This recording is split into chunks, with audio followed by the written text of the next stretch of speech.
Good evening, everyone, and welcome to tonight's episode for Nyxborough D&D. I'll be unmuting here in a second, and we'll be chatting with everybody here in just a moment. But a couple of quick announcements to get through. The next session of Precinct 2 will be on March 3rd, 2025 at 7 p.m. Central, followed by our next session, Precinct 9 session, being on March 9th, 2025. Those dates are in the description below. And without a further ado, we will hop in. And we're live. Hey. Hi. Welcome in. How y'all doing? Y'all ready to play some D&D? Sure gonna try. Yay. Some Dungeons and Dragons. Some Dungeons and Dragons. Well, let's go ahead and we're missing one player at the moment due to them being sick, but they're getting better, so they'll be in with us next session. Let's just go down the line, introduce ourselves, our characters, a little bit about them, and we'll go from there. So, it looks like Debbie, you're up first. So, Yay! Also, can everyone hear me well? Yep. Yeah. Sound great. Yep. Cool. So my character's name is Avis Kayek. She's a Aragonasi, and I go by Debbie. You can use any pronoun. Did I need to give more information?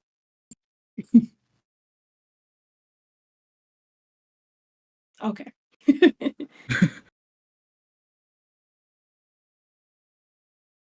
Oh. I was like, why is it so quiet? Sorry, I know. I'm trying to finish my dinner at the moment. You're good. And like I was like taking my HRT like right before this too, so I was like like just like trying to like shove everything in my mouth really quick. you went oh god damn it. Well, with the live and recording, it's like, what sounds am I ought to be making? Yeah, or not yeah. ought? well, we're still live, so moving down the list. Next. I'm Matthew. I will be playing Syrian Dolphin, a tiefling. I don't ever remember the correct way to say the name of what kind of tiefling, but a beautiful purple one. Metastopheles? No, it's it starts with a C. I got nothing. Yeah, you lost me at C. It's I did something. I'll take Cutie Pie. Cutie pie tiefling. The correct answer. Like Cthulian or something like that. Chthonian. Chthonian. Thank you. Chthonian tiefling. What else did you want to know? And Syrian goes by he, him pronouns. That works. Yeah, sorry, I don't mean to interject. I said my Avis's pronouns are she, her. My bad. Oh, I thought you good. did that. That's why I did it. All good. All good. Moving right along. Oh. Wait, It's your turn. Yeah. I was fixing my stream real quick. I'm Wolfsy, or Wolfie as people call me. You can call me Wolf, pretty much whatever. Pronouns he, him. I'm playing Kragnar.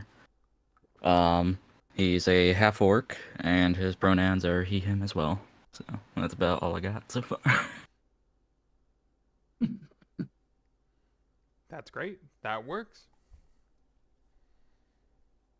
Is me next? Oh no. Okay. You too, Brute. You too. Listen, I know it's me. I just was waiting. I don't know. Pauses. Hi. Uh, No goodness. yeah. We're getting this. Gosh. Sorry. Okay. No, We're all great at good. this, y'all. We're so good at this. I'm Nav. My pronouns are they, them. I am playing Rowan Thorn, who goes by any and all pronouns. They're a wood elf monk, way of the open hand. That's me done. Boom. Yo. Nice. And last, but maybe because I Yep. just can't speak. It's last that but pretzel, certainly not right, least- Rose? It's yeah, the no. pretzel. I the dry lost mouth. to a soft pretzel, guys. Ayo. All I can say to that is, wait, god dang it, I can't find the sound effect. There we go. Anyways,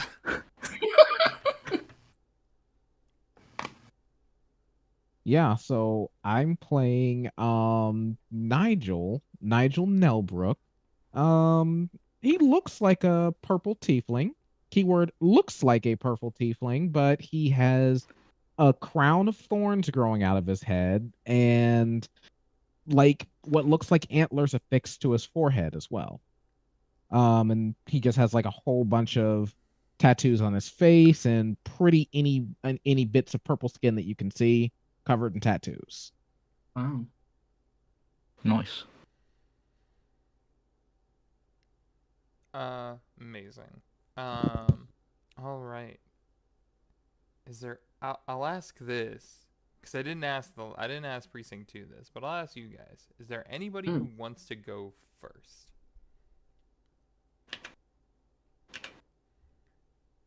Good No, question. cool. I'll decide. I don't mind. I don't mind at all. No sacrifice. That's fine. Here to Well, get sacrificed for the church. yeah, get ready. Let's hop into tonight's session of Nyxborough D&D, Precinct 9,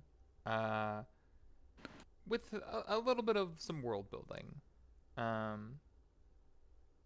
Nyxborough, which is a large, arcane-infused cityscape, is sanctioned in the middle of the continent of Velmyra. It's a vast and varied landmass marked with sprawling deserts, dense forests, and, well, magical anomalies. Several of the regions have major cities in it, ranging anywhere from the verdant spires in the northwest, which is a lush forested region with ancient trees that seem to touch the skies, to the Thundercrag Mountains of jagged peaks and networks of tunnels and caves beneath snow-capped summits with active volcanoes dominating the skyline. All the way out to the golden sands, an expansive desert with rolling dunes, rocky outcrops, and hidden oases. Focusing back in on Nyxborough, it's sanctioned into many of its different sections, ranging from the Arcane Enclave, a very socio-economic disparaged location that has both high wealth and some of the poorest people in Nyxborough, to the Luminar district of high class and where many of the judges and things like that exist in this world, all the way down to the Gloam quarters, where our lovely precinct is located.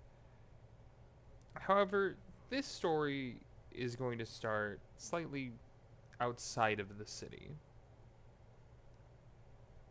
And a long, well, not too long time ago, Rowan. Hello. Hi. we're gonna go all the way back. Okay, all the way back. All the way back to the point of one of your earliest memories where you are being rushed through a forest. You see stars expand overhead as you're being jostled in almost like a small basket. Your body is wrapped in blanket after blanket, and you just see just all of the wonders of the solar system spread out in front of you as if someone had simply spread out a line of vegetables to be washed. You kind of reaching up, you see tree limb after tree limb that blocks some of these beautiful stars, and in your mind you're like, what, I want to see that, like, let me see that. And you kind of reach, and as you do, you hear a very soft feminine voice who just says, no, we're almost there. With a resounding thud, you are placed down, and a swoosh, whoever that person was has now disappeared, and you hear a cough, a very aggressive, phlegmy cough as they're escaping, and they're hacking at something, almost as if something was trying to reach through their throat and escape, and they run away. Then the door opens, and you see a beautiful half-elf woman with longer black hair, starts of silver in the top of her hair, tanned skin, and a dwarven man right behind her, big, large beard with multiple braids in it.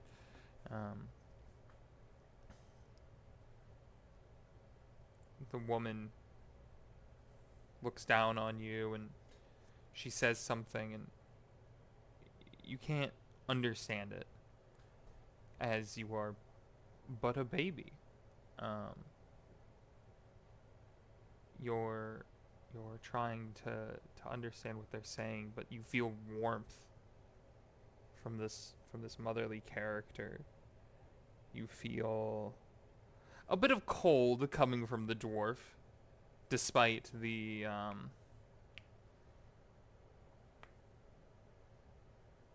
smile he beams at the mother. And that's kind of your earliest memories, and you snap awake in that moment to the sounds of roosters cooing, as we fast forward about 15, 16 years at this point, to a kind of middle teenage era Rowan. Can you describe to me what Rowan looks like in this moment? Rowan right now probably standing around 5'5", pushing 5'6" if you ask, but definitely not.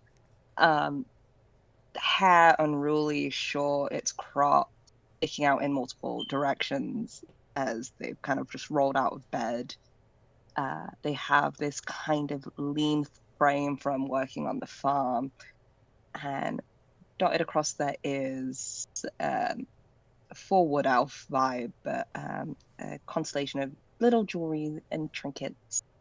They're dressed in not tattered clothing, but clothes that probably have seen better days. They're the kind of kid that look like if you just rub their face hard enough, that piece of dirt will eventually come off, but it doesn't.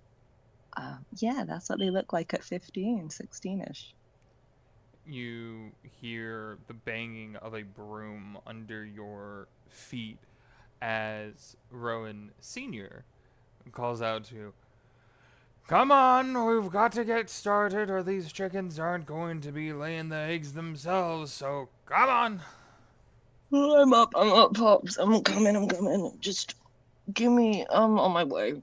And I will lazily, clumsily kind of get out, grabbing first pair of slippers and a thin cloak, and just like literally head out outside with my PJs on. Just be like, I'll get You'll I'll get change at ready. some point later. Oh, yeah, not right now. It's still, I should be used to this, but I'm stupid dream. So dumb.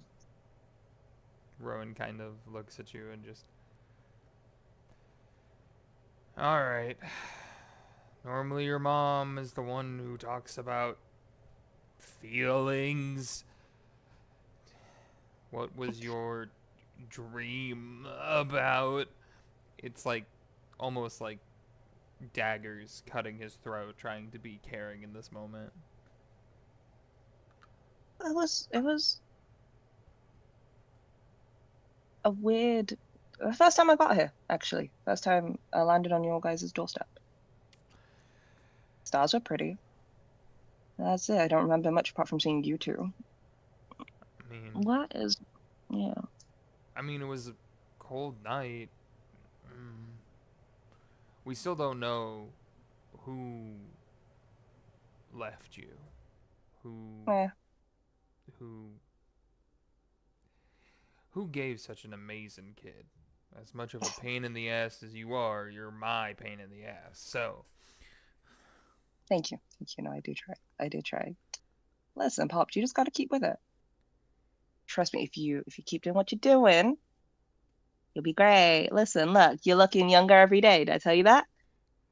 he, like the eyes under his, like the bags under his eyes sink about 3 inches deeper when you say that. Oh, Yeah, come on, it was feeling funny. great. Ma would have laughed. She likes my jokes, I think. I don't know if Yeah, she laughs at them. she does laugh at them. She does like some of them. And then she repeats them to me at the weirdest times.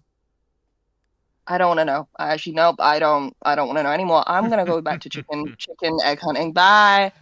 Love you. And I will go collect eggs for the morning and start on my farming chores. He says, you kind of catch the last bit of the "love you" as he raises a hand and he heads to another section of the barn to work on milking some cows. Yeah, go ahead. Um, we're gonna do a little chicken mini game here. So Yay! I Mini. will allow you to either use animal handling or sleight of hand. Ooh. Which would you Let's do like to use to try and get some of these eggs from these chickens that may peck you? animal handling, please. Okay. Go ahead, roll your first animal handling. Ooh, that is a 12. That's okay. The DC was 8. Uh, how do you approach this chicken? What's kind of Rowan's approach to this animal? As you see this large kind of black feathered chicken, it's got like a mohawk of feathers and its beak kind of gleaming in this early morning dew. It's just kind of. The one thing Rowan has learned about birds of any type is that you do not show fear. So it is the approach of deadlocking the eyes and never breaking eye contact with this chicken, and just their hand expertly leans down, never breaking eye contact to grab eggs. If you show fear to birds, they can smell it and they will get you. So Rowan's not irrationally fair of birds. you do Not that. irrationally fair. You get 2 eggs out of that, out of the 6 that you're normally supposed to get. So go ahead and give me another animal handling. Got it. This one is on Big Bertha. If you succeed, you could potentially get all 4 eggs that you need. However, the DC is much higher. Yeah, I I will don't think I'm gonna. remind you, you do have Mm-hmm. inspiration at the start of the session, so if you would like to re-roll, you may. You can use it Now, now that is. or later. It is your choice. Do I do it now? Is this gonna. You get a How new one at the important? start of each session, so don't necessarily Mm-hmm. be too afraid. Anyways, Let's use it.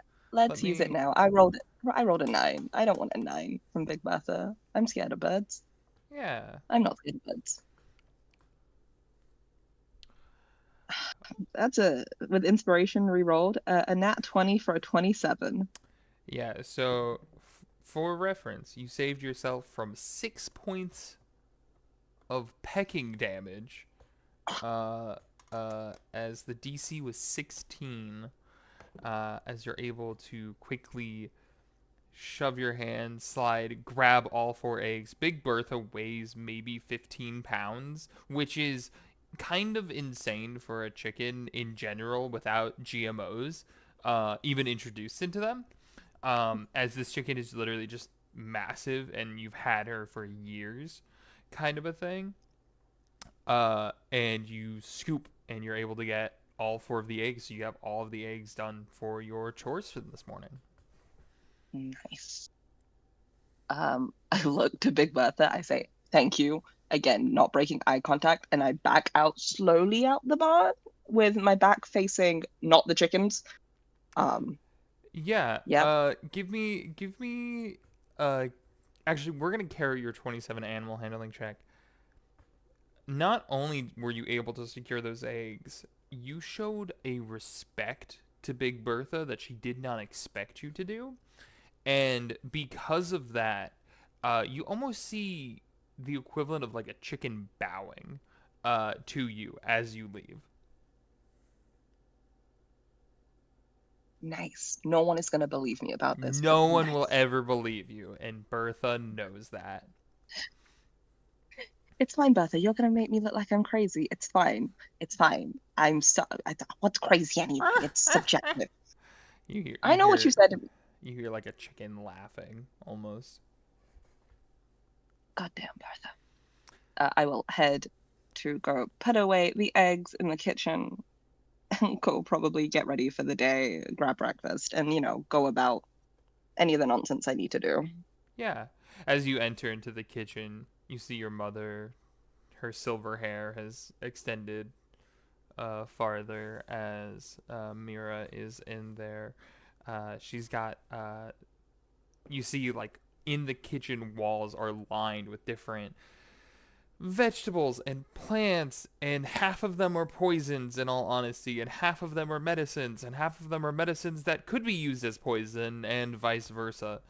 As your very much so apothecary mother is working on some tea, and there's just a nice hot teacup just already set for you when you come in with the eggs. Morning, Ma. And then I will put the eggs down and immediately go to Side Hugger and grab my tea at the same time. She accepts your side hug, looks at you, and just goes, I think Master Oren wanted to talk to you today. He was able to make some time, so you might be able to start. I know you mentioned wanting to get into that monk fighting stuff, which in all honesty at this point I don't know if it's better for you to learn defense or offense because you scare me in both. Aw, that's dang. That's honestly, thank you. That's a compliment, I think. It Right? it Yeah. is. It's mainly a fear for the other children that are around. Well, they shouldn't be bullies. They're so annoying and Yeah, stupid. yeah. And But Master Oren has agreed to help you, and he'll be able to make sure that you can handle them properly and effectively. Instead of punching that kid's tooth out. Instead of punching that kid's tooth out because it was stuck to the back of your hand after you backhanded him.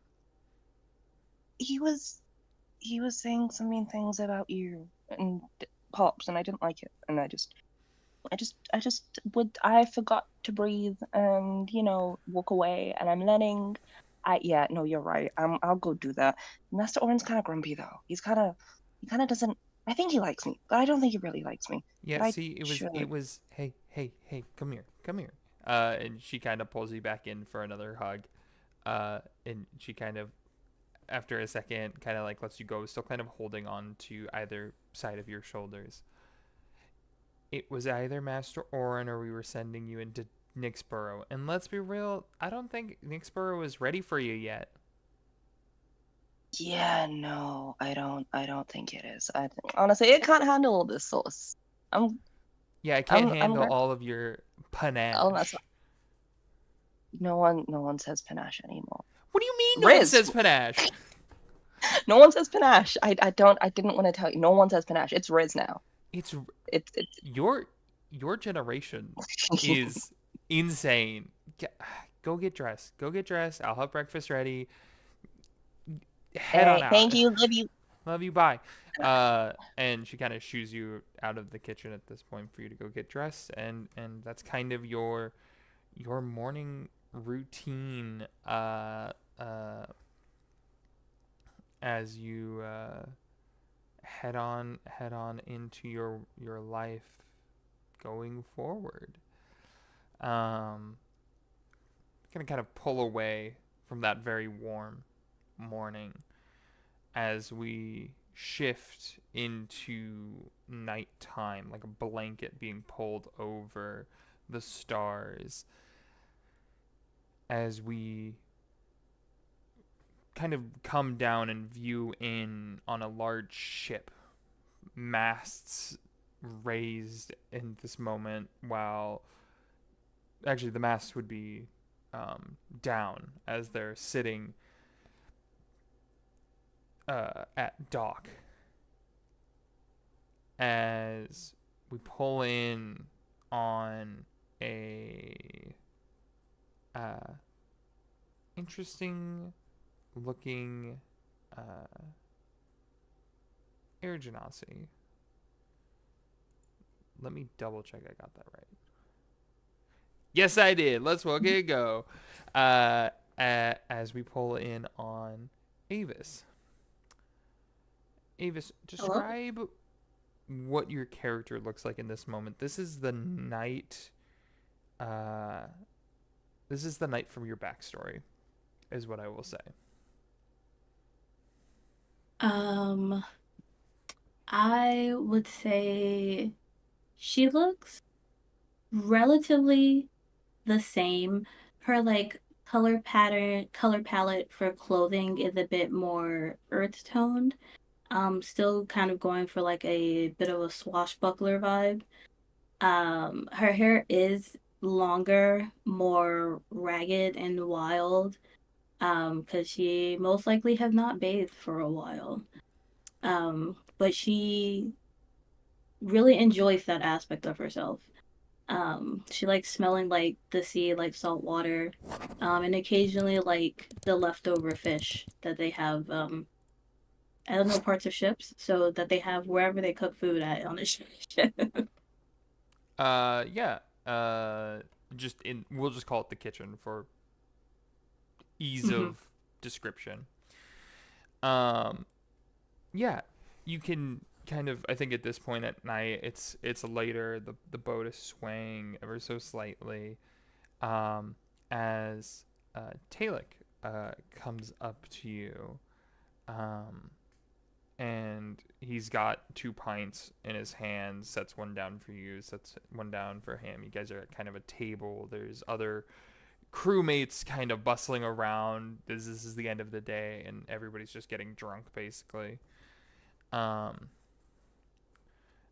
he turns to you just, so, you've been traveling on this ship for a while now, and What what all have you fancied seeing on these great, lovely waves?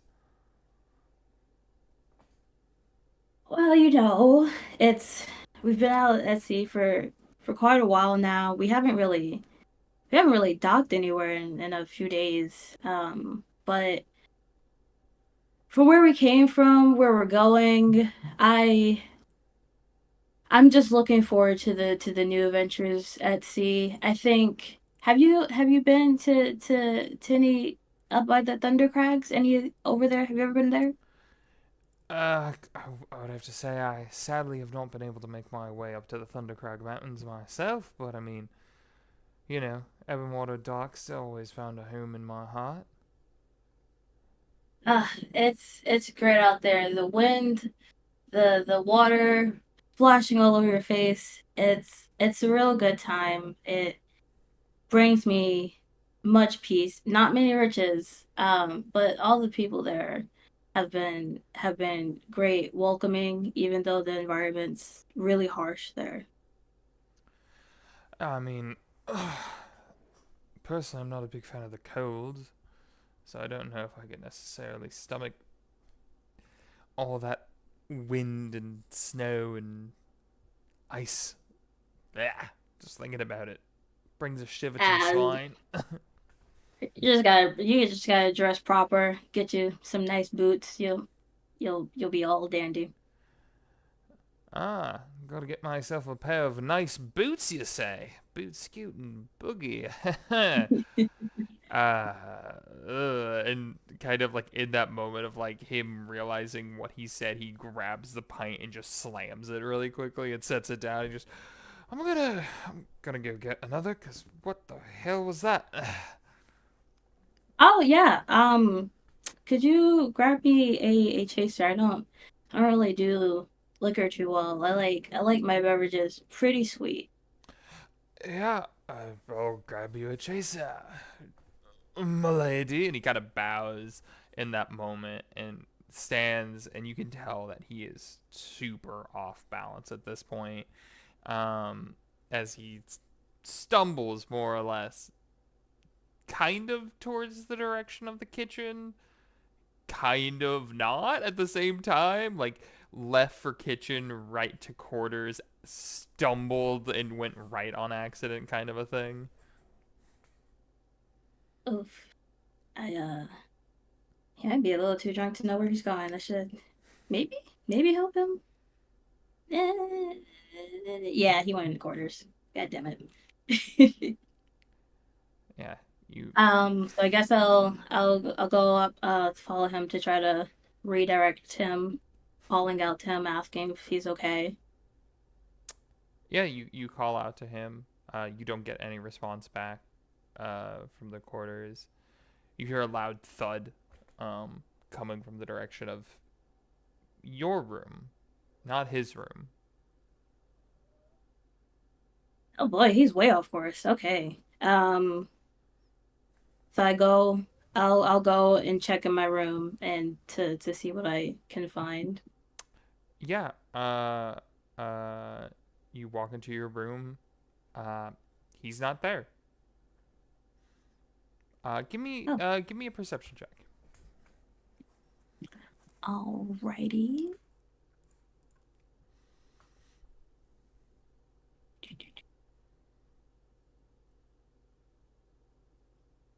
A 24.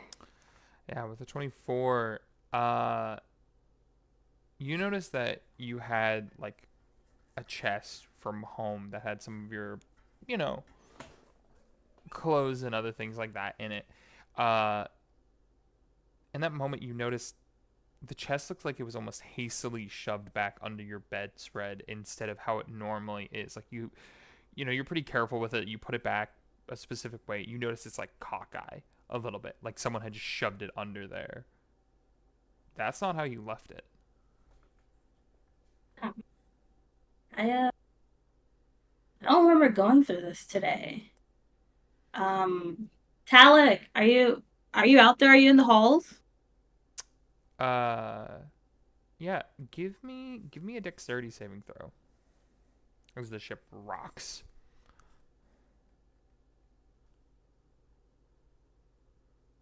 Uh, 22. Yeah, you kind of catch yourself, and as you catch yourself, you feel you feel something on your neck. It's warm. Kind of reach up and touch it. Your hand comes back, and there's blood. Just a slight trickle. As Am I? you suddenly feel this. There's a common trope in like anime and things like that of the idea of feeling bloodlust as your entire spine shakes as you feel Talik have a knife to the left of your throat. His left arm is wrapped around your stomach in that moment. And he just goes, "Oh, you just had to come and see, didn't you? Where's that fucking ring?" Whoa, whoa, whoa. Tyler, what is going on? What are you looking for? That fucking ring that your djinn of a father gave you. What about it? Hand it over, and you won't get harmed. Also, the fact that you can't just hand it over. Just gotta hand it over.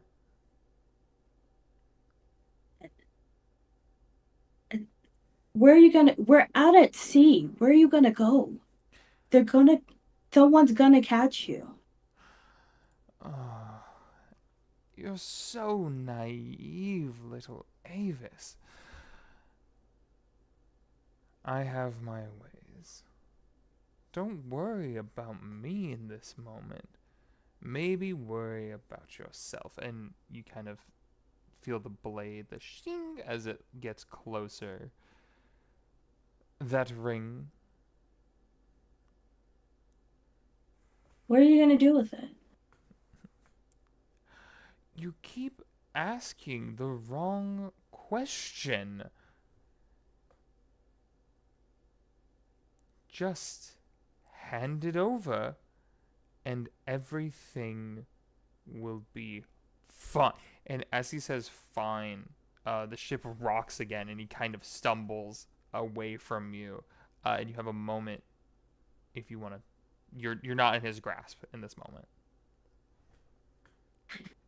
Ted, I don't understand. I'll give you the ring, but can you just why are you doing this? As you say that, you see him, and he's holding this blade. It's a curved dagger with serrated edges to it. He looks at you and he just goes, "It's just good business." And as he kind of takes the knife, he swings it for a second and goes, "Don't worry. You'll forget everything." And as he does that, he takes the pommel of it and slams it into the side of your head. And you drop in that moment. You're in this kind of fugue state almost, as you just feel almost like someone's fingers are inside of your brain, as you hear a snip, snip, snip, as you come to.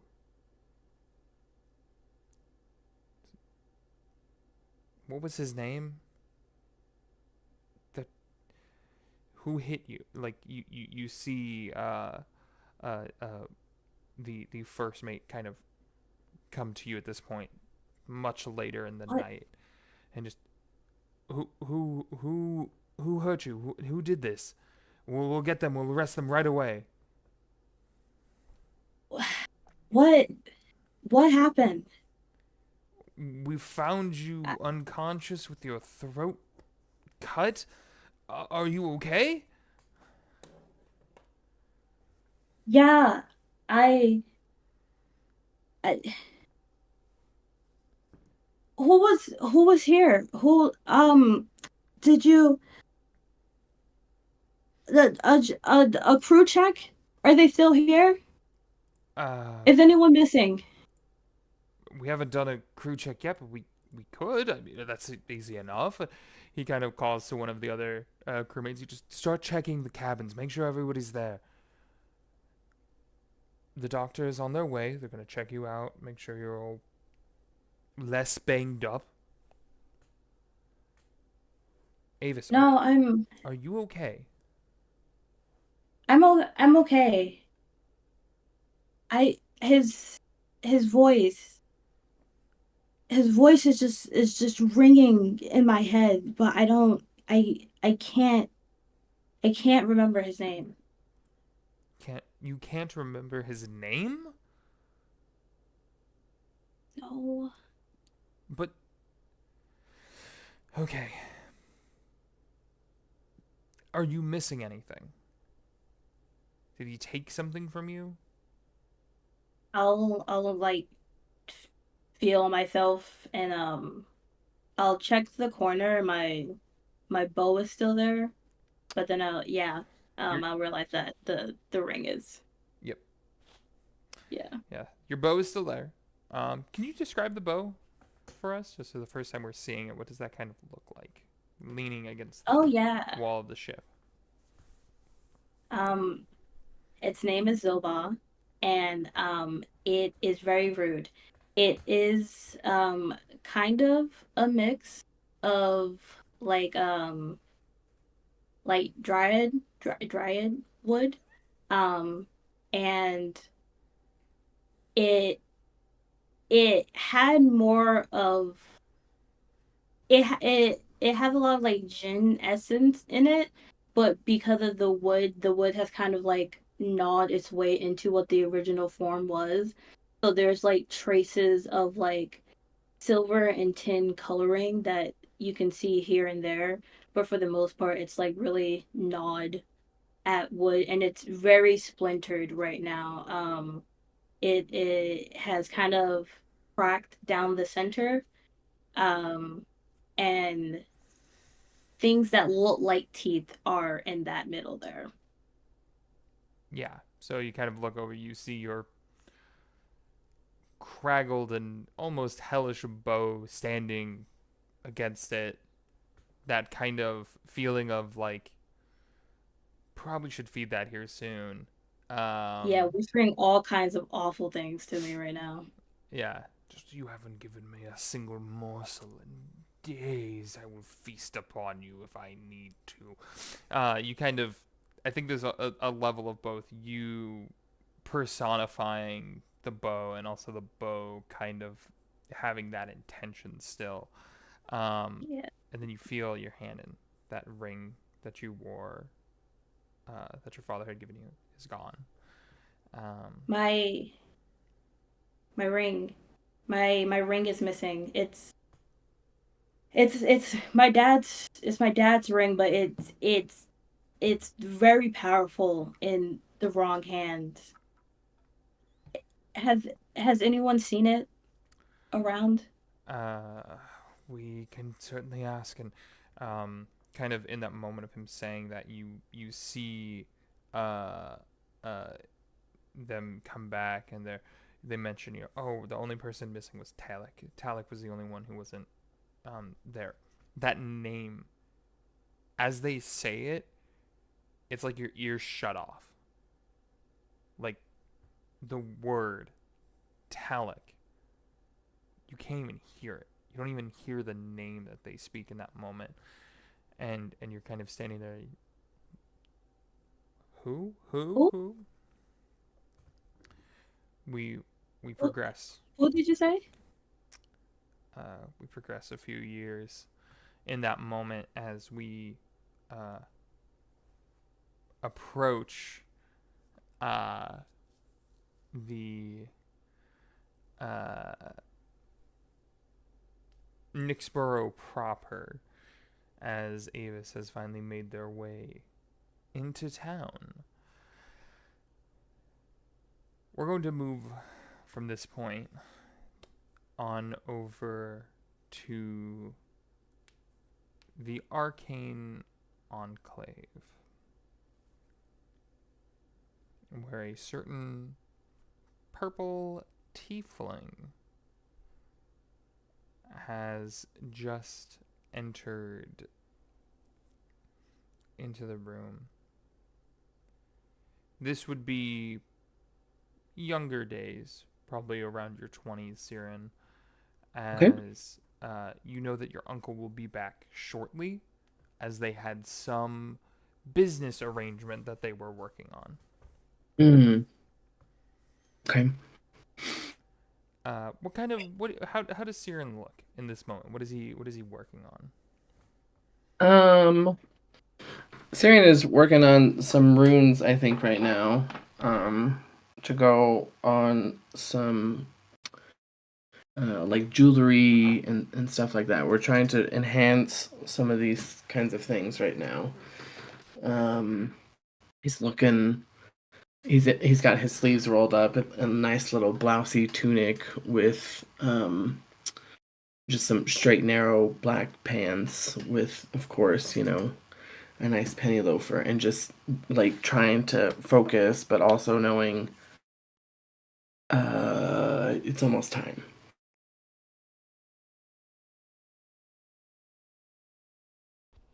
Almost like on cue, you hear the door downstairs kind of open, because I'm assuming you're upstairs, and Mm-hmm. you hear the downstairs door open, and a voice kind of call out, "Oh, my dear Violet, are you here?" Of course I'm here, Uncle. Where else would I be?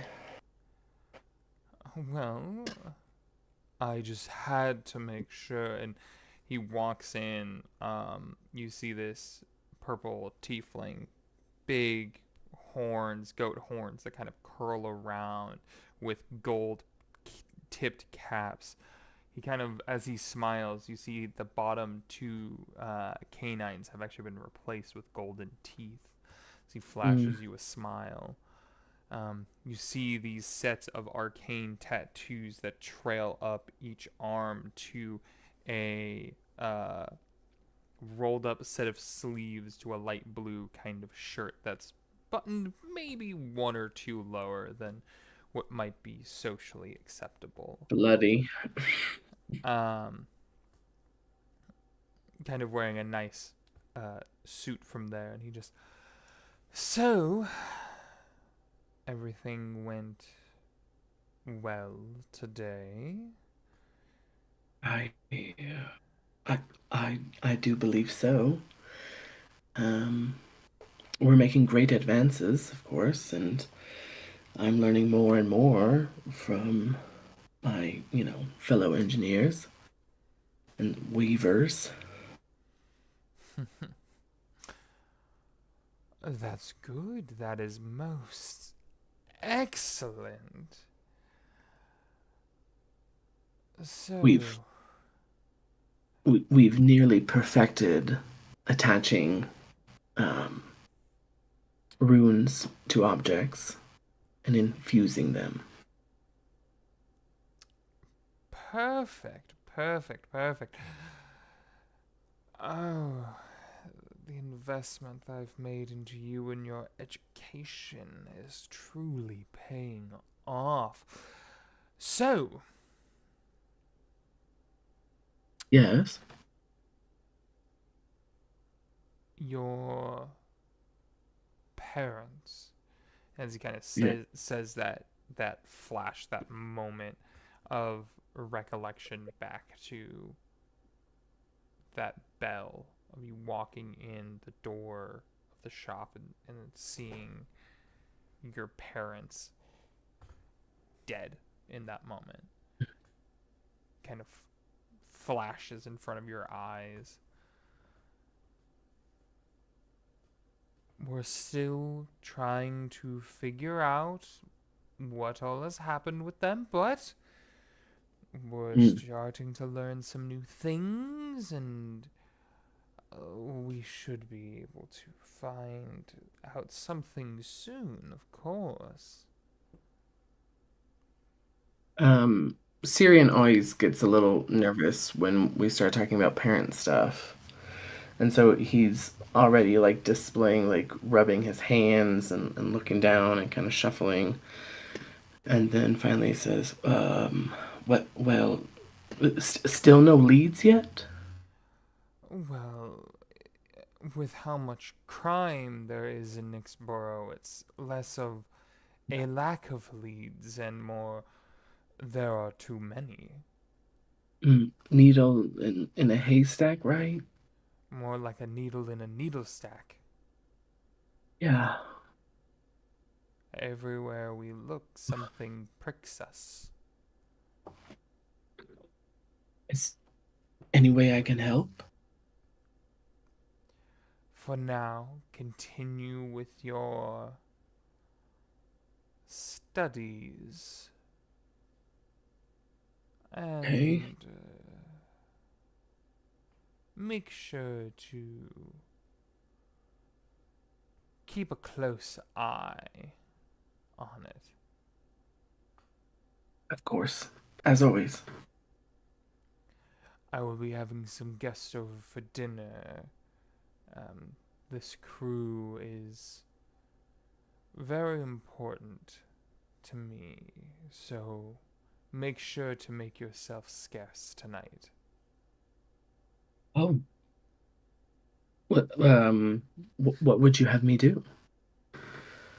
Just I'm not saying lock yourself in your room, but more or less lock yourself in your room. got it. Okay. Of course. Yeah. I will make sure that Cleve brings up your food. No worries. I'll even have him make your favorite so that you don't have to just you won't have to worry about it. I'll get you your favorite. I'm sorry. We normally eat together. I know. Just Yeah. not tonight. Okay. I mean, okay. I don't have a choice, obviously. I would. Yeah, no. You really don't. But I wanted to give you the illusion of one. Because that's what I've been told is good parenting. Lovely. Ta-ta for now. And he'll, at that kind of moment, he kind of almost reluctantly bends down and kisses you on your forehead. And as he walks out, he just, I love you. Yes, I love you, Uncle. Very good. And he leaves that scene for a moment. We're going to flash forward a couple of hours as you hear, as you're kind of locked in your room. What is Siren's favorite dish that was brought to him? Spaghetti and meatballs. Something about it.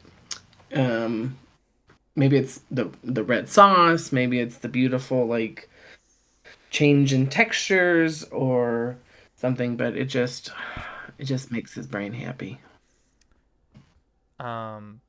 Cleve brings up your spaghetti and meatballs, and here you are, Master Siren, and hands silver plate with a the dome and everything like that over it. My brain's failing on me for what that's called.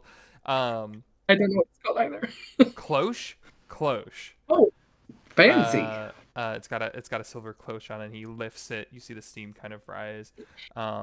There's a little Oh, set of like a personalized like loaf of bread with garlic butter next to it with spaghetti and meatballs that are a level of extravagant that like if you had potentially had these growing up, they would never be this extravagant. Yeah. it's everything fresh from scratch, homemade noodles, homemade meatballs, the works. Um, and he kind of looks at me and just goes, I'm so sorry that you are not allowed at tonight's soiree, as they would say. Right.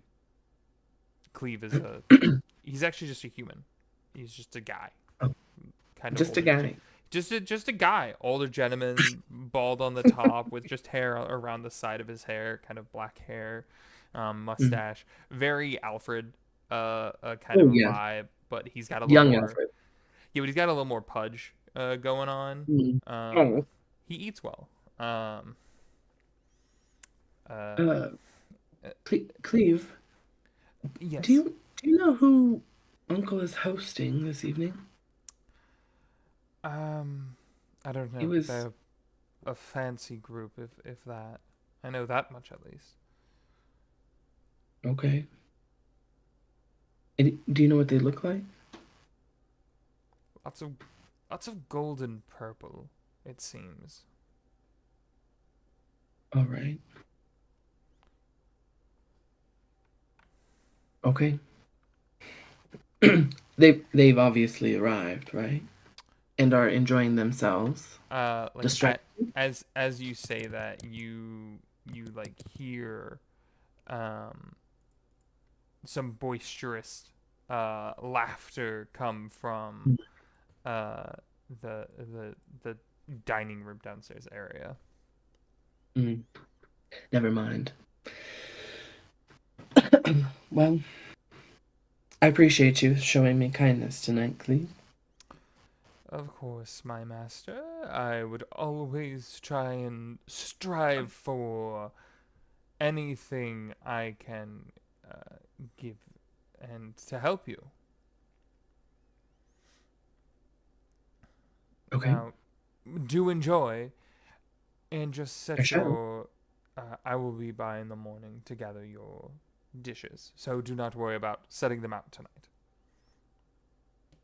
Okay, And as he as you wish. and he turns and leaves the room. This door normally locks from the outside. Um, he leaves it unlocked. You don't hear Oh, that. You don't hear that click. click that you're very expectant. Oh. I'm gonna go inside the bedroom and give it, 5-10 minutes, and mostly that's just doing the pacing, because Syrian's got to know this is not a normal thing. Like, we have a guest here and there, but not something this type of excitement. Um, and Yeah, after some time of pacing, I'll eventually try and ease back outside. yeah. Give me that stealth check. Give me that initial uh, stealth check. We got this.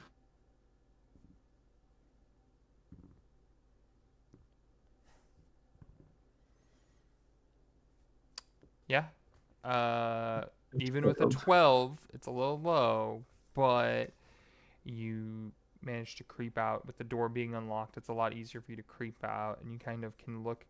I'd say you probably there's a large kind of circular aspect to the top floor that goes into stairs and leads down to kind of the main atrium.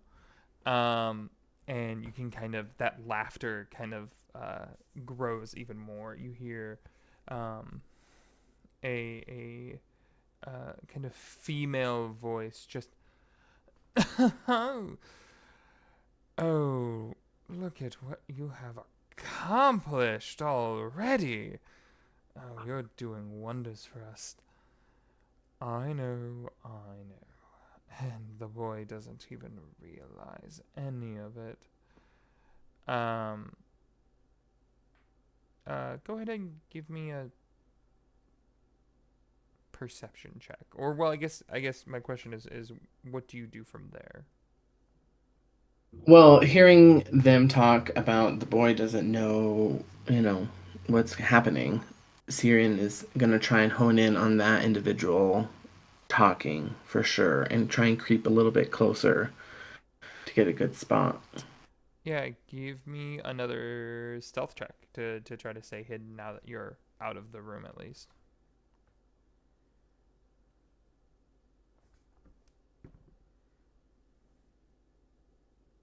It's a 24. You hear them laugh again.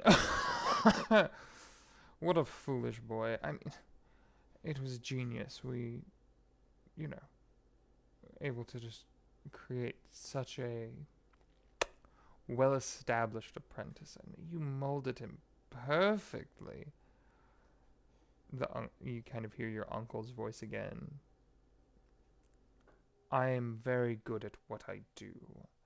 And you kind of almost hear like an anger that he brings with that. Mm. He is still important, so you cannot have him until I am done. His voice almost shifts in that moment of anger where his normal high panache is there. It's not showing in this moment. As you kind of sneak around more, you kind of are on the stairs, and you're using the shadows of the night to stare down, and you see this half drow woman, right leg over left, wine glass in hand, wearing this large, almost fur-like coat, golden dress that traverses down to the floor with a purple kind of scarf slash sash that kind of goes across the middle part. You see as she kind of swirls her wine, this level of arcane energy kind of swirls with it, as she's almost like using mage hand to shake her drink in that moment. Oh.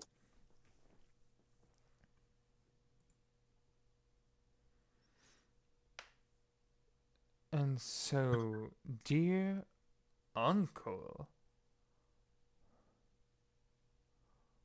whatever will we do with what's next? Uncle you kind of see your uncle at this point now.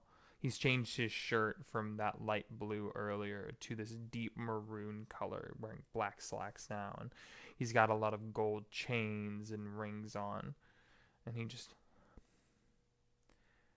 if we keep pushing supply the way that we are, nothing should come of it, and we should be well off as quickly as we can be. I know. I just want you to understand that if you try to go against the clique, we will bring you down to ruin. And as she says that, she has this large smile, like the only thing that would make her happy in life is destroying your uncle. Oh. What do you do?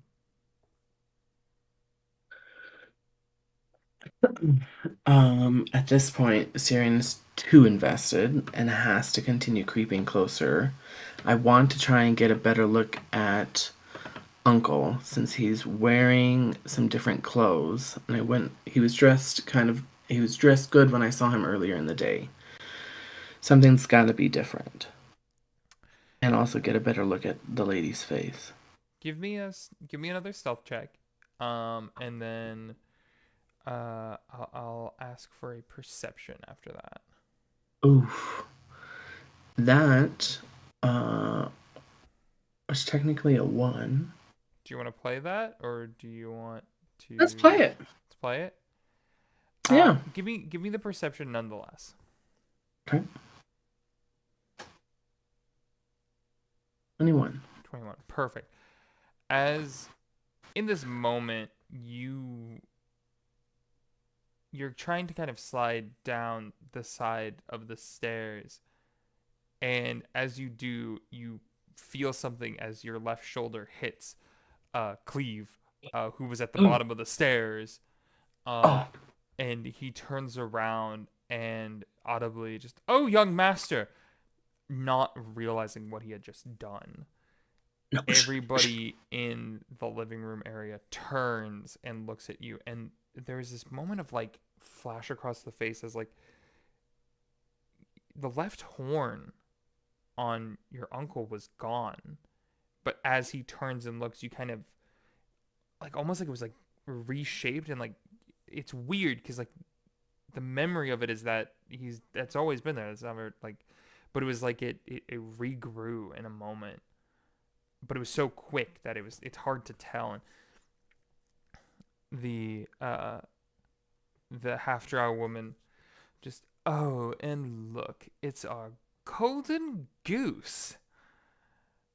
And your uncle just storms over to you and picks you up and just, "I told you to stay in your room tonight."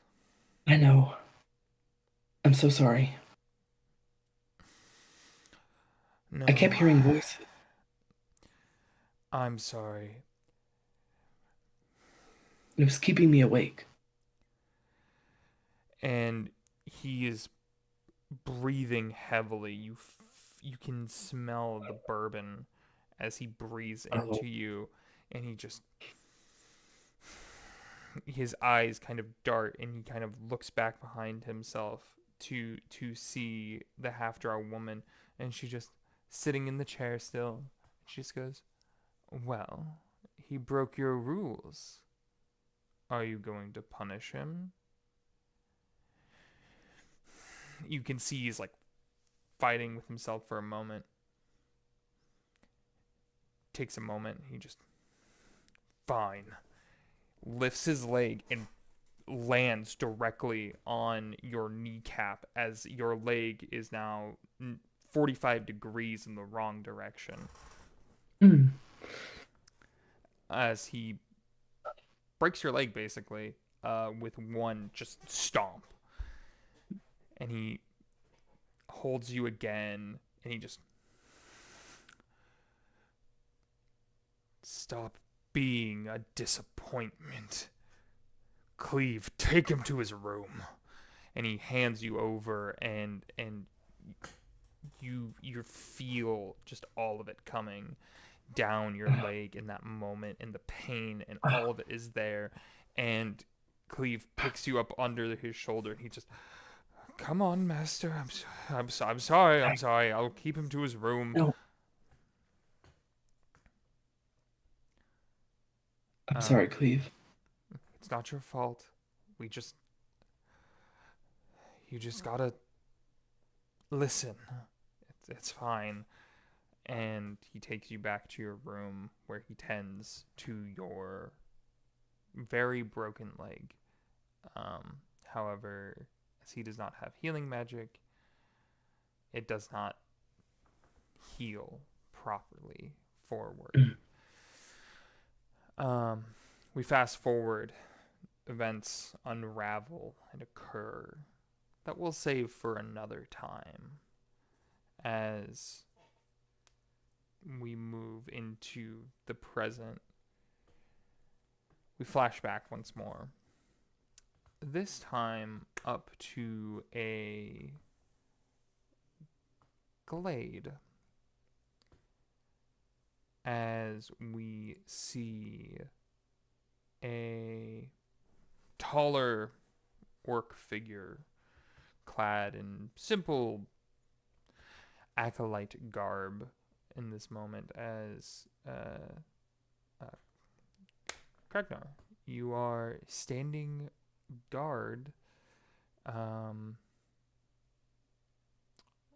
What does Kragnar kind of look like outside of those acolyte garbs? I would say Kragnar is a tall, somewhat muscular build with, it's more of like a light green kind of skin tone, and then it's pretty much just like he has his hair tied back. That's pretty much it for like look wise. Outfit wise, it's pretty much just like the normal like robes. Um, yeah, that's all I got. Yeah, no, that's perfect. That's perfect. I'd say you're probably standing there. You've got you're kind of standing guard. You're in this large kind of circular room. There are pillars all around you, as behind you is this glass case with this large sword in it that is shimmering ever so slightly. And every couple of minutes or so, you see it kind of, you know, shift forms. It commonly is residing in a form where it is a long sword with the end of the blade being this arch that comes out and then comes back in, um, similar to what you may find in fantasy games, etc. I had the sword. Can't remember where that sword was, but that's what it looks like in this moment. Um, you hear a slight knock on the doors. This is a separated, secluded kind of area. As entering is a large, older elf.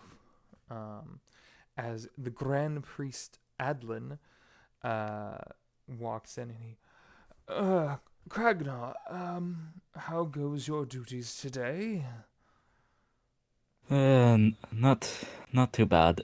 Um, it's pretty much the same as it's always been. Eh, Well, that's good. I mean, if something was out of the ordinary, that could potentially, have its own problems. yeah, you're not wrong about that. That would not be good. Yes. So, you've been with us for a little bit now, and how have the teachings been going with you? I mean, praise Lumore. Kind of jests at the notion. Uh, I I would say it's been peaceful. There, I've been learning a lot. I mean, there's still stuff that I need to learn, but I've it's been going quite smoothly, I would say. That's good. That's great to hear. Um, some of the other acolytes have voiced a small concern that you're not very approachable some days, but I assume that has nothing to do with you. I mean, you're just the sweetest I know. I mean, I wouldn't say I'm trying to be mean to anybody as far as I can tell. It's I just try and keep my own business most of the time. And that is a good move nonetheless, but maybe reaching out to others is not necessarily a bad thing. Friends and other people can offer support in so many ways. I know, it's just with I mean specifically since I'm guarding this relic, I kind of have to stay by myself. That's the main thing. I've just been keeping to myself. It's easier sometimes. Yes, and of course we understand that, and this is also a good time for meditation and praying to Lamora and asking for her guidance when you can. That wouldn't be a bad idea now that I think about it. You still have to keep alert, but I mean, not many people come into the Temple of Lumos, much less are trying to steal our ancient relic. I mean, come on. I mean, how would they even? I mean, sure, it shifts forms, but I doubt it would it probably weighs quite a bit at this point. So It probably weighs a lot. So, the last thing I want to tell you before I check on the other acolytes is just I wanted to let you know how proud I am of you and how far you have come in such a short time. thank you, sir. That means a lot. I've seen many acolytes come and go throughout the years, and I'm very happy to have you here. Kind of rests just like a very frail old arm, shoulder, or hand on your shoulder. And he just gives you just a soft smile. See the silvered hair, kind of long silver hair, kind of goes over his shoulders. He's wearing the head priest garb that you've seen him in so often. His right hand has a large staff that curls at the top around this white diamond that seems to just be perpetually glowing with a soft light. All right. Well, I've got to go make sure the acolytes actually understand how to make dinner tonight so we don't starve like what happened with Jasmine and the meatballs. Oh God, not again. All right. Well, like I said, I'm proud of you. Keep doing what you're doing.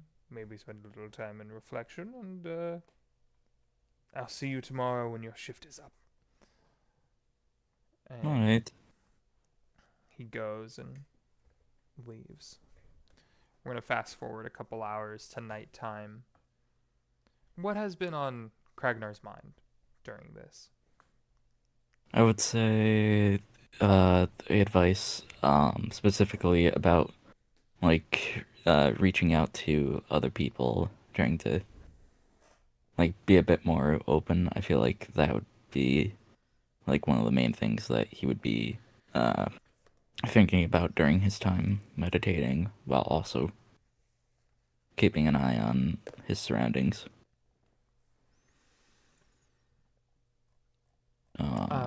Go ahead. You know what? Give me an insight check, and this is gonna be an insight check on yourself. Okay, okay. A little weird, but should work. Oh, there it is. 15. 15. Yeah, I mean, I think that there's that level of resonance there of um, thinking back on the many day-to-day tasks that you have to do, and um, some of the stuff that even you struggle with your size of some of the smaller tasks potentially being harder, and you still do them, but if you ask for help, you feel it might not be as bad.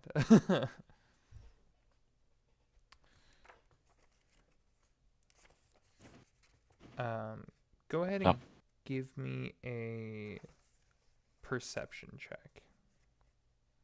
Alrighty. 18. Very nice. You as you're kind of sitting there thinking about all of this, you hear the of the birds that kind of flap away from above this area, and you're like, that's odd. No storm overhead, no wind. Almost seemed like they got spooked, like something was there. You look up, you see this large dome that shows the stars above, and kind of looking around, and you notice there's something up there, because you notice the stars, like this black void seems to consume the stars for about a moment as it's rotating around this large circular dome.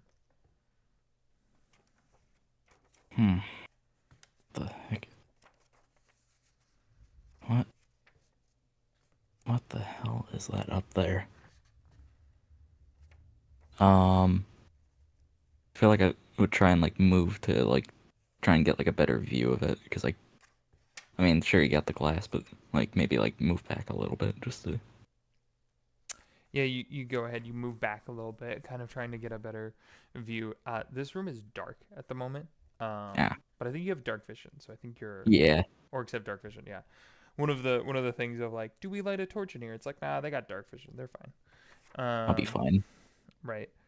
After a moment, you don't see anything.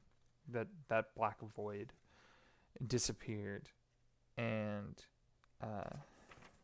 as you're kind of backing up, you suddenly feel a hand on your back. What Jesus? As you flip around, you see this hooded figure in all black, kind of looking at you and just, huh. I didn't realize they let children guard things. Who are you and what are you doing here? And he just, well, the easy answer is I'm going to take that. And he gestures over to the relic. The hard answer is whether or not you're going to let me. Or we're going to have to get dirty. And as he says that, you see two sets of daggers kind of fall into his hands from underneath his sleeves. So, my jolly green friend, what will it be?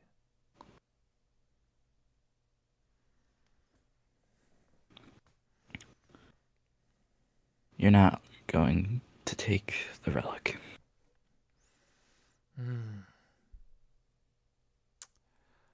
All right. Yeah, go ahead. Make an attack roll with whatever weapon you have. Okay.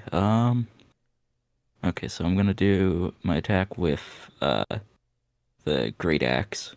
Yeah, that works. I got a 22 for hit DC. Yeah, so it's not necessarily a great axe in this moment, but you have a large kind of almost quarterstaff stick, and you just swing, and you hit him, and there was a moment where he was expecting this not to necessarily be a difficult fight, and you slam into him, and you hear his rib crack as you hit him. Yeah, roll damage. And you can roll your great axe damage. That's fine. Ah, nice. 6. 6 damage. It's still good damage. As you still hear that crack, and he suddenly gets pushed to the side, and he just, ow, ah, and then he kind of like reaches over like with the blade to like feel. He's like, you broke my rib. He's gonna swing with his blade. I'm guessing a 30 hits. Oh yeah, definitely. Cool. We're gonna still use your health at the moment. Okay. Give me 2 seconds. My armor class is only an 18, so. As you take 27 points of slashing damage, I need a Constitution saving throw from you. Okie dokie. 19. You feel as this blade hits your arm, almost like it tried to, like it hits, and you feel like in that moment that blade was coated with something, but you managed to resist the poison as it kind of, you throw your arm and it kind of splatters against the stone, and you just, see? The hard way, as he like coughs as his rib is still very much so broken. He kind of bounces for a second. He just goes, I don't want to fight you. I really don't. I'm just gonna. And he, with the other dagger, he throws, and you watch as this blade shimmers for a moment and hits the glass, and you just see this glass, you've been told, is like almost protected by a divine being. As the blade hits, you see this almost infernal like red that comes from it. These flames that burst out and slam into the glass, and it just and shatters outwards. The blade now just floating there. And he looks at you and just goes, I'm just gonna take that. And then you watch as he dips down, and it's almost like he disappears into the floor, and for a moment you lose where he is, and he reappears on the other side of the sword, grabbing it as he shadow steps. And he just goes, it's just good business. It's now your turn, so I will allow you to make another attack if you would like. Yeah, I'm gonna try and attack him because stealing the temple's item. So yeah, gotta kind of get that back. And I rolled a natural 20 plus 7, so 27 for hit. Amazing. Go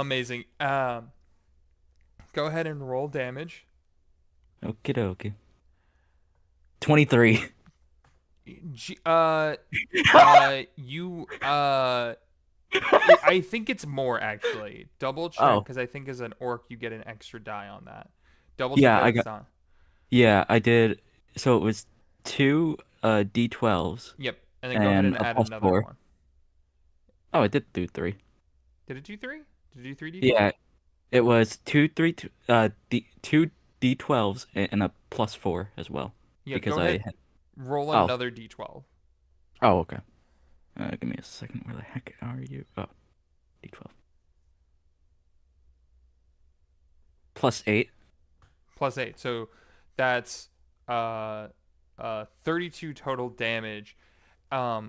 He kind of seeing the attack coming, he raises the sword to almost defend, and you slam into him. As you do, you watch the blade crack, crack, crack, crack, crack, crack, almost like the glass as well, as it slams into him, and the blade explodes in that moment as you crack into him.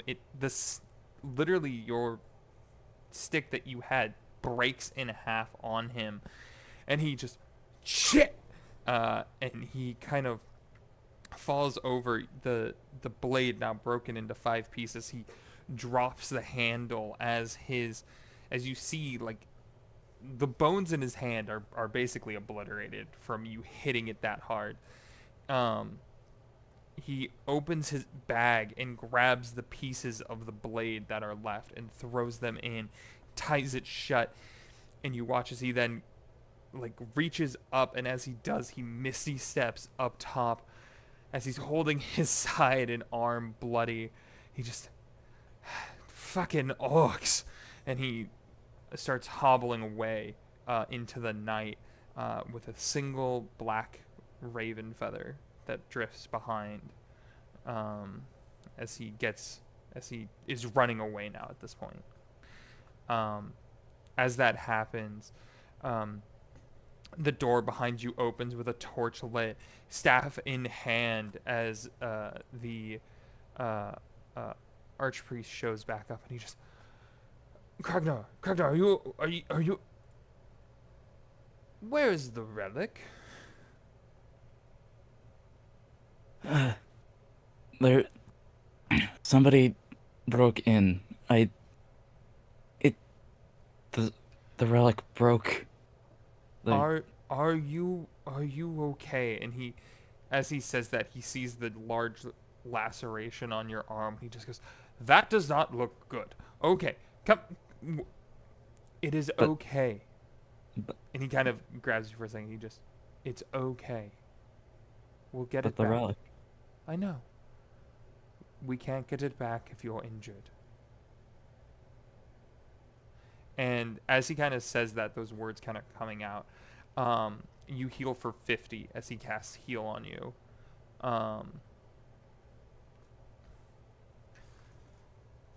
and you watch as there's now, due to kind of how magic works in this, where that blade had hit, a faint scar is still left behind after that heal goes through.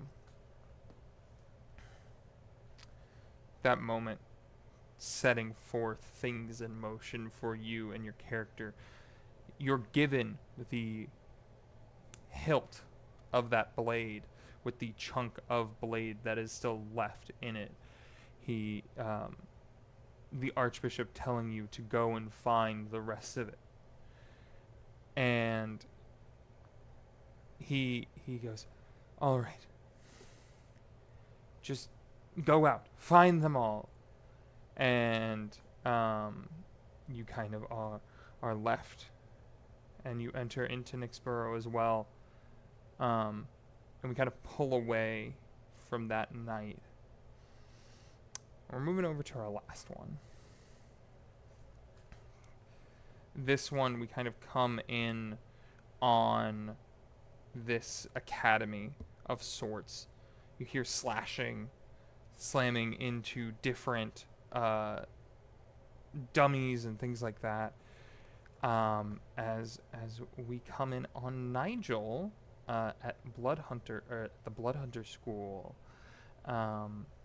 Describe to me how Nigel looks in this moment. He would probably be in his early 20s when he is getting towards the end of his training time. So currently Nigel, since he's basically like, pretty much like exercising really hard, he's probably like wearing a tank top with like his like black fatigue training pants and some boots. His crown of thorns, the thorns are probably a little bit shorter. Like they haven't kind of grown into their full size yet. Same thing with the antlers. The antlers probably also have like the felt like texture to them that a deer's antlers have before they've kind of fully shed. His ears have like a forked point instead of like a singular point. And then you basically again just see a lot of intricate little like runic kind of tattoos all over his body where there's exposed skin. Yeah, and you're kind of swinging into that. Your instructor, a wood elf woman, kind of half, I guess she would be technically half elf, wood elf, probably in her 60s or 70s at this point, large bags under her eyes. She comes up to you and she just, Nigel, my dear, you're doing excellent today. How has your... kind of looks you up and down. Magic been facilitating? I think it's been coming along fine now, isn't it? Like, it's all like, I think I can cast people, And then as he demonstrates, like he kind of like bends his fingers in like a way where he kind of like how witchers do like a sign or whatever as he casts hex on his instructor. And you basically just see essentially like a green mark appear on her cheek. She kind of looks at you. She's just, that's very good, my dear Nigel. I'm so glad that you're getting along just fine.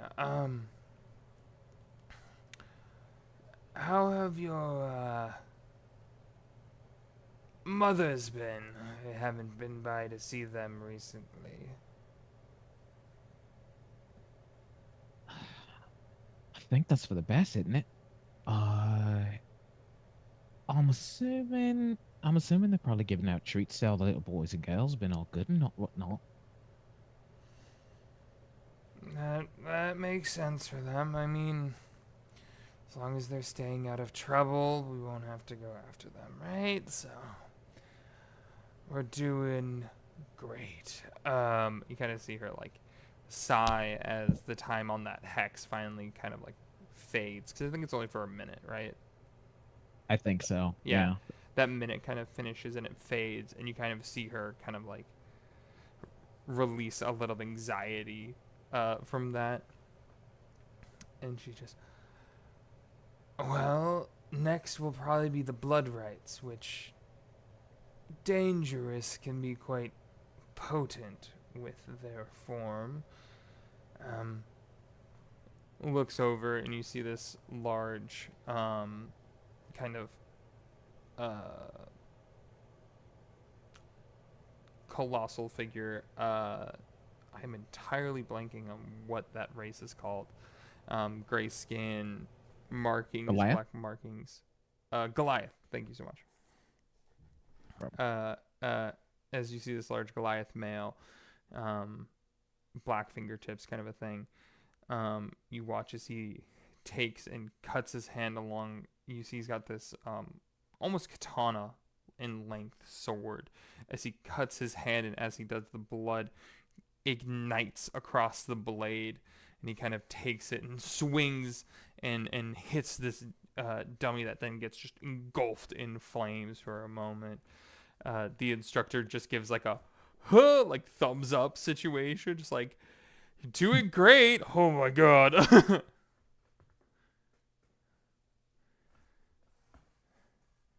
I suppose I can try that again. Bloody hell. I bloody hate the sting that comes with that.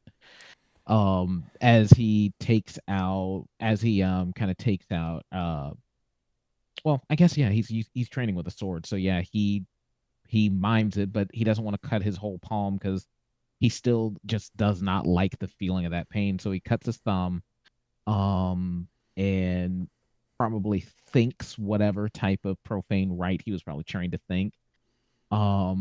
As he goes to strike the dummy himself, and and then as he strikes the dummy, it seems to get engulfed in a show of purple lightning. You kind of that crackle as you hit it, and it. I think in the moment, almost like with thunder, you hear the loud bang. You don't see the lightning for a second, and then the purple lightning around it just as it wraps around in this kind of intricate almost pattern that when on first glance doesn't look like it, but on second glance clearly is.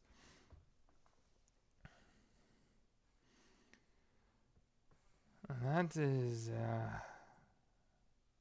interesting to say the least. Not many lightning rites we've run into over the years. Yeah, I think it just might be a little bit useful. Everyone's always on about the fire, so I thought it might be a bit useful if I give me and bees a bit of a jolt instead of a singe, you know? I mean, that might even be able to help you with taking down guys that are on the run or whatnot. Have you given thought about which precinct you're wanting to join? I know that's what you've talked about in the past. Well, I mean, I've always thought it'd be nice to stay close to home, especially in case me moms need a little bit of wrangling in. So I was thinking Precinct 9. I know that. Give me a perception check, actually. Okay. There's the D20. I almost grabbed a D10 instead. You get a much lower result with the D10 than a D20. Potentially. Right? Potentially. That's a 14. A 14? Yeah. I think as you say that, your eyes kind of drift over, and you manage to just see this humanoid figure, silver hair, kind of looking at you. She's in full armored garb, and her left eye, even from a distance, you can see is silver, as almost like there is something on that like draconic aspect to it, and you can kind of almost see like a small silver flame coming off it. as you know that Captain Lyra Brightshield happened to be watching in on your training today. The instructor just goes, I think you've already impressed the upper brass with your control.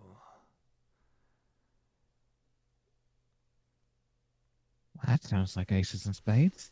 Did you put in a good word for me, Teach?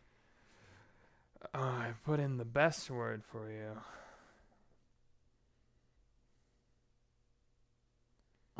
You think I should go ahead and introduce myself, or um, it'd be better if I just let Anna come to me. She kind of looks up towards that balcony because I'm assuming kind of the training grounds are set in the center of the school and there's a large balcony kind of around it on the second floor. She kind of looks up that direction. She goes, well, she's already made that move. And as you look through the training grounds, the doors open as Lyra is quickly moving and walking straight towards you. Her head kind of tilts sideways as she gets a little bit closer to you.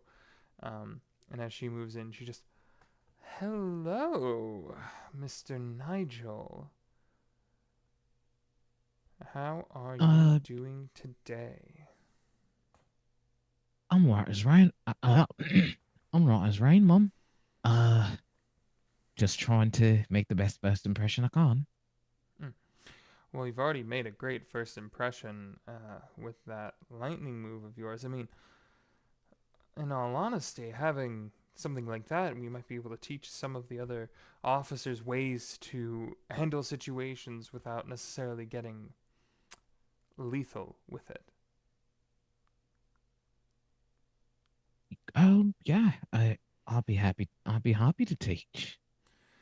Yeah, I mean, I would be greatly appreciative, at least on my end.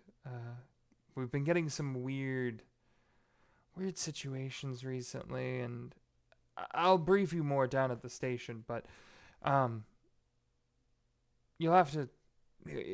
We still have to finalize all the paperwork and everything like that for your transfer, but I'm seeing real promising things, Nigel, and I'd be honored if you were on one of my squads.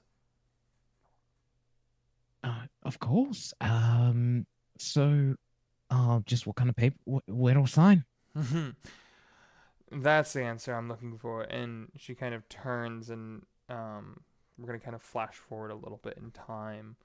Now you've been on the beat for a couple of years and whatnot. And we're gonna jump ahead a little bit. You all are now together. As a new crime scene recently appeared. Each of you making your way to the station over these last few years, some more recent than others, some working their way up in the ranks quicker than others. We're going to just go ahead. We're just going to go right down the line again and have you guys describe what your characters look like today. As you guys are all standing at a crime scene of another shade attack. We'll start with Avis, and then we'll just go across.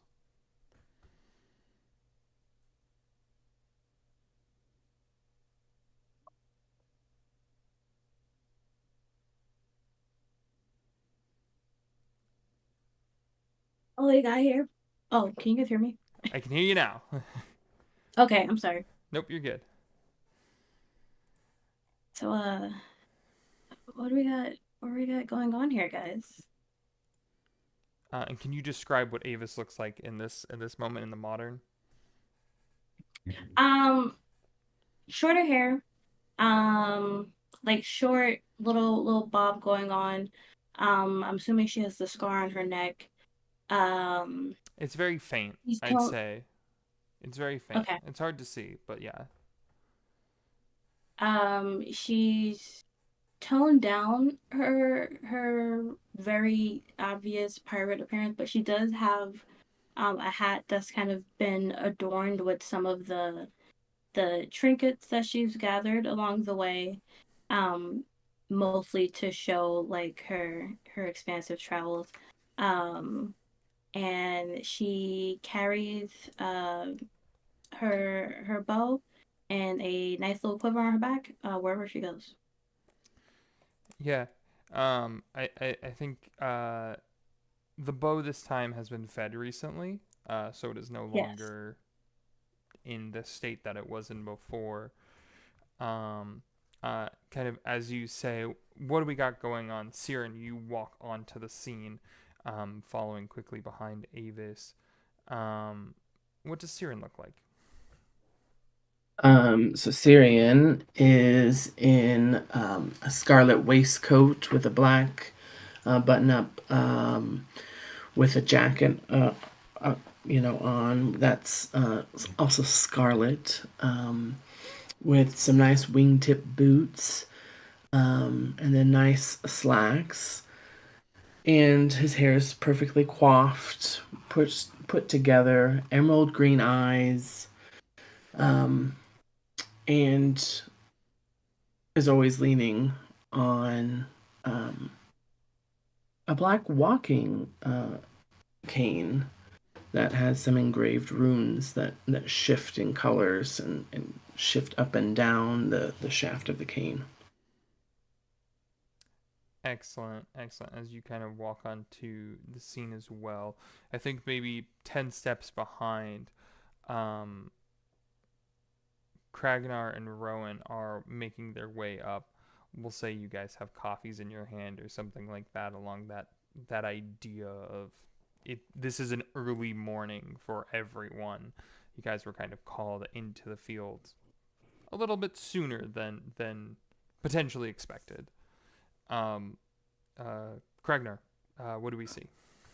Ah, um, okay, so Kragna would most likely, um, pretty, pretty similar to how it was, during his time at the temple. He's a little bit taller at this point. Since it's early and he kind of wasn't expected, I will say his, wardrobe is a little disheveled to an extent, so, like, some of, so, like, clothes, his robe's most likely a little bit more, like, out of place in some parts, and then, like, his hair's a little, it's still tied back, but I would say there's, like, a lot more strands, like, falling out of it, Mm-hmm. Mm-hmm. like the knot. Um, the, the, the part of the relic that he still has on him is hooked onto the belt connected to his robe. Still carrying that around. Yeah, just holding on to a coffee, like just trying to wake up a little bit. I mean, he's somewhat awake, but not entirely. Perfect, perfect. And Rowan, I'm assuming you're kind of following behind, potentially having to move 2 extra steps per 1 step of Kragnar, as Kragnar is a bit tall, in next to you. Just a little bit. Yeah, Rowan had the tiniest of growth spurts, not by much. They're rocking like an off-white shirt, simple black pants. Hair a little fuller, still short and cropped. Still for some reason looks like they have that like dirt on their face kind of vibe. Doesn't matter what you do, still won't go away, no matter how long it's been. And it's probably rocking up with a bunch of coffees. But it's very much awake and wide-eyed and probably chatting off Kragnar's ear for a hot minute, whilst trying to keep pace with them. Yeah, I think between the two of you, you have a weird bond of the natural world, an unexpected but probably well perceived bond, as you both are chatting about the growth of carrots. Um, uh, Following behind you is Nigel, um, last to arrive, but not late. Yeah, I think you see Nigel show up. Now he's in uniform, which is kind of like a 1930s era police slash military uniform that's in all black, silver buttons, very neatly pressed and together. His hair, which was probably in a man bun with like shaved sides back in the flashback, now has grown into full purple locks that are perfectly framed by this now fuller crown and horn and antlers, and the antlers kind of just like a deer in rut, like the felt tips have completely shed. So now it's just like that bare bone-ish looking antler. And the tattoos on his face kind of have the look of a permanent like smirk. Even if his lips aren't really smirking, and there's just a little bit the little bit of crumbs from the homemade Danish he's been eating for his morning breakfast. As you all enter the scene of the crime, you see a androgynous-looking half-elf in kind of just a simple black suit. They have the it kind of open, but they're wearing like a more masculine corset situation into black slacks. They've got their nails painted a kind of purple color with their hair, which is black, which is a little bit odd for a half elf, is pulled tightly into a nice kind of high ponytail that comes down. They have a light set of makeup on them, and they just look at you all and just, ah, welcome, good morning, good morning, good morning. As this is Detective Seraph Rook Lywind, so you guys would probably refer to them as Rook. Good morning, good morning, good morning. So why we called you out on such a early morning is due to the fact that we found this. And you see him kind of lift up he kind of lifts up a tarp, and you see an arm. However, that arm is not attached to anything else.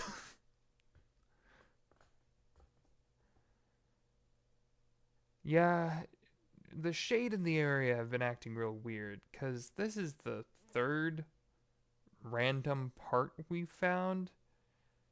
The issue is that after we did a bit of an identify on them, they're the same person.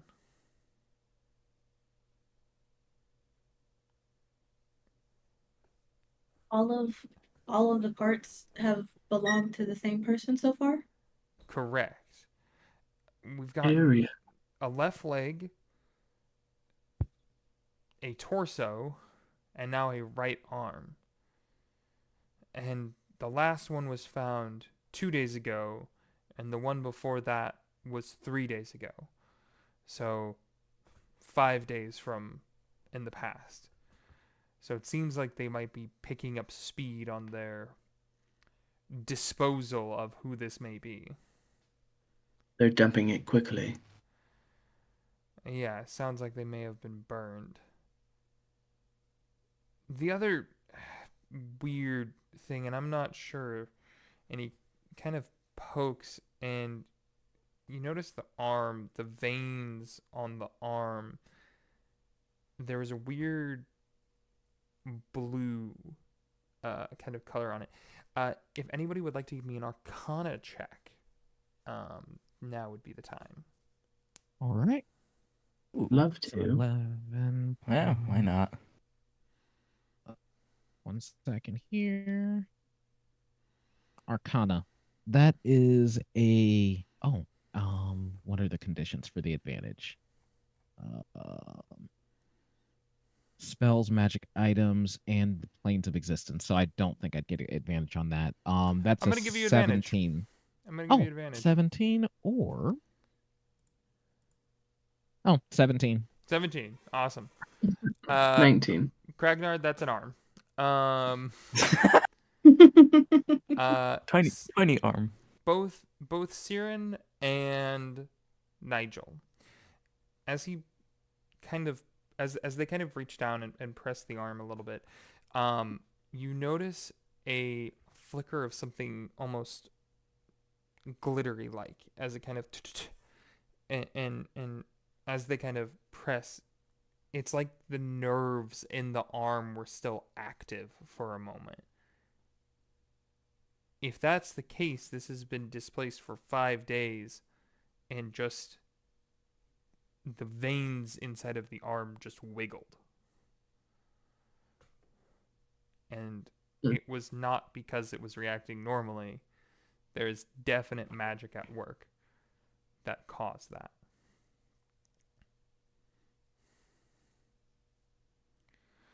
I know for Syrian, he'll immediately look at his walking stick and see if it's picking up any disturbance.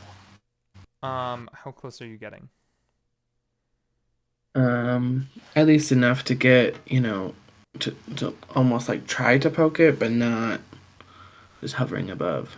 They kind of take a step back as you approach, and kind of turn to the rest of you and just, I don't know if this is a shade attack anymore. This seems like it might be something else. As you get closer, based on how your staff works, based on how your cane works and whatnot, this is one of the few instances that I'm going to need an Arcana check to try and decipher what the cane is saying. Oh. As almost a multitude show up. 22. Transmutation, evocation, divination all seem to kind of flutter between the three, as if it's not even sure what exactly it's picking up, but it's picking up something along those three. As this kind of glows slightly for a moment, just for your eye to catch, and then goes dormant again. Either a magic user or was attacked by magic. I mean, if they were attacked by a shade, there would be clear signs of necromancy on and decay forming at least some point on their, well, what's left of their arm. It's definitely not happening here. Right. There's almost a lack of decay, which I think is more confusing and definitely more threatening. They're concealing it quite well. Quite.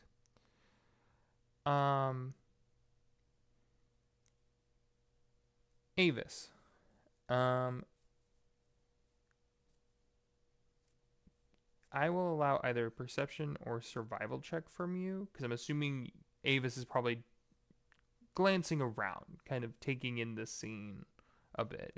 Am I wrong, or? No, you're right.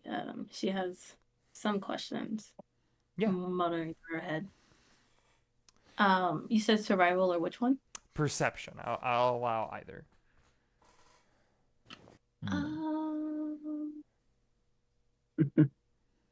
I will go with survival.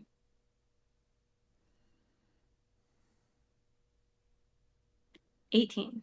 18. Beautiful. Y'all have been rolling so well tonight. You kind of take a second and you look around quickly, and it's hard to say. In this part of the Gloam Quarter, everybody's pretty shut in at this point. You look over, this is kind of a tighter street, almost alleyway like, between sets and rows of buildings left and right. You see these brick like structures to your left, and you kind of notice that there is something just hanging in that windowsill. And as you kind of look over and notice it, you see just a single black feather. And that is where we're going to end tonight's session. Damn it. And we will be back in 2 weeks to continue from the scene. Woo woo! This is terrific. Thank you all for Yeah. coming out, and we'll see you in 2 weeks.